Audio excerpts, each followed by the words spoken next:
నగరాల్లో సాయంత్రం అవుతే చాలు ట్రాఫిక్ చాలా ఎక్కువగా ఉంటుంది. ఈ ట్రాఫిక్ ని నియంత్రించడానికి ఏపీ, తెలంగాణ రోడ్డు భద్రతా సంస్థలు నిరంతరం కృషి చేస్తూ ఉంటాయి. మరి మన రోడ్డు మీద ప్రయాణించేటప్పుడు మనం గుర్తు పెట్టుకోవాల్సిన విషయం ఏంటంటే, డ్రైవింగ్ పర్ఫెక్ట్ గా నడుపుతాను నాకేం కాదు అని అనుకుంటారు. కానీ అవతల పర్ఫెక్ట్ గా నడపడే వాడు చేసిన తప్పుకి మనం ఎందుకు బలైపోవాలి? అందుకే ఎప్పుడైనా డ్రైవింగ్ చేసేటప్పుడు మనం గుర్తు పెట్టుకోవాల్సిన కొన్ని రూల్స్ గురించి ఇప్పుడు మనం తెలుసుకుందాం.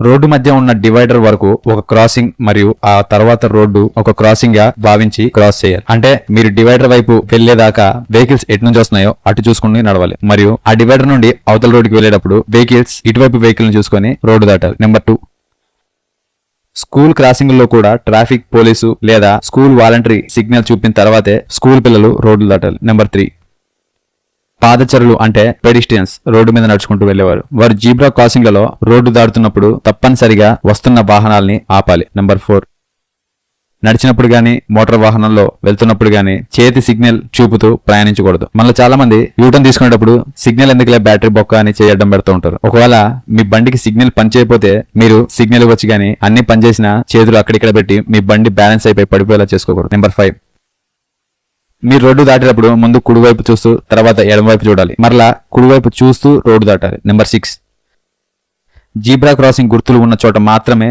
రోడ్లు దాటాలి. అవే మనకి క్షేమం. నెంబర్ 7, పార్క్ చేసి ఉన్న కార్లు లేదా ఆగి ఉన్న కార్ల వెనక నుండి ఎప్పుడు పరిగెత్తుకుంటూ వెళ్ళకూడదు. మరి ముఖ్యంగా స్కూల్ పిల్లలు స్కూల్ దిగంగానే వాహనం వెళ్ళిన తర్వాతే రోడ్డు దాటి అవతలికి వెళ్ళాలి. వాహనం ఆగిందని వాహనం ముందు నుంచి వెళ్తే డ్రైవరు మనల్ని చూసుకోకుండా మన మీదకి సైకిల్ ఎక్కించే ప్రమాదాలు కూడా ఉన్నాయి. అలాంటి ప్రమాదాలు ఎన్నో జరిగాయి. అందుకే స్కూల్ బస్సు దిగిన వెంటనే ఆ స్కూల్ బస్సు వెళ్ళిపోయిన తర్వాతే రోడ్డు దాటాలి. నెంబర్ 8, ఎట్టి పరిస్థితుల్లోనూ ఎర్ర లైట్ పడిన తర్వాత ఆ సిగ్నల్ దగ్గర ఉన్న స్టాప్ లైన్ ని దాటకూడదు. మరియు ఆరెంజ్ లైట్ వేసిన తర్వాత మీరు ప్రయాణానికి సిద్ధంగా ఉండాలి. ఇక గ్రీన్ లైట్ వేసిన తర్వాత మీరు అటు ఇటు చూసుకొని మీ ప్రయాణాన్ని కొనసాగించాలి. నెంబర్ 9, గ్రీన్ లైట్ పడగానే వెళ్ళొచ్చు అని అర్థం, కానీ అడ్డదిడ్డంగా వచ్చే వాహనాలను జాగ్రత్తగా గమనించాలి. ఎందుకంటే సిగ్నల్ లో గ్రీన్ లైట్ పడినా గానీ తొందరగా వెళ్ళిపోవాలని అవతల సిగ్నల్ వాళ్ళు ఫాస్ట్ గా వచ్చేస్తూ ఉంటారు. అందుకే గ్రీన్ లైట్ పడంగానే నిదానంగా రోడ్డు దాటాలి. నెంబర్ 10, డ్రైవర్ వాహనాన్ని నడుపుతున్నప్పుడు ఆయన దృష్టిని ఏకాగ్రతకు భంగం కలిగించకూడదు. డ్రైవర్ కు అద్దంలో వెనక వచ్చే వాహనాలను స్పష్టంగా కనిపించే విధంగా అడ్డు రాకుండా చూసుకోవాలి. చూశారు కదా,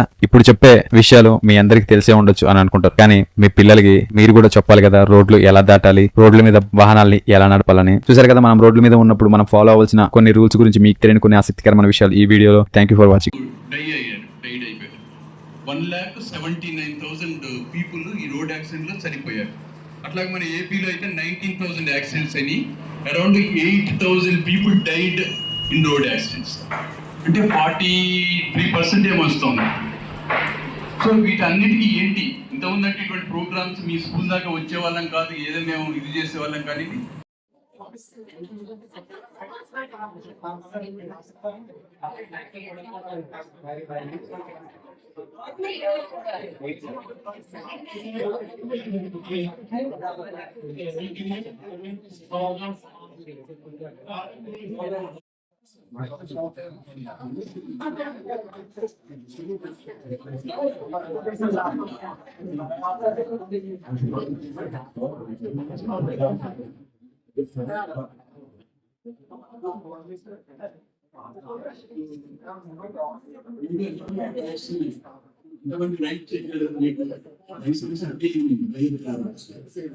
కాదు.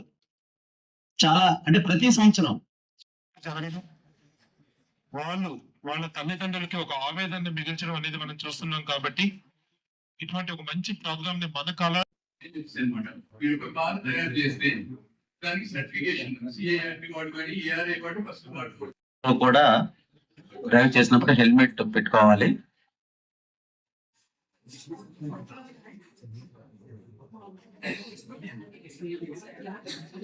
తర్వాత లేన్ చేంజింగ్ అయ్యేటప్పుడు ఎక్కువ ప్రమాదాలు. రోడ్డు జాతీయ భద్రతా మాసోత్సవం సందర్భంగా ఈ రోజు ఈ ఎంఈఆర్ డిగ్రీ కాలేజీకి రావడం జరిగింది. ఇది మన యొక్క కేంద్ర ప్రభుత్వం. హెల్మెట్ ఉండడం వల్ల ఒక్కసారి చూడండి, హెల్మెట్ ఉండడం వలన ఎంత ప్రొటెక్షన్ ఇవ్వండి.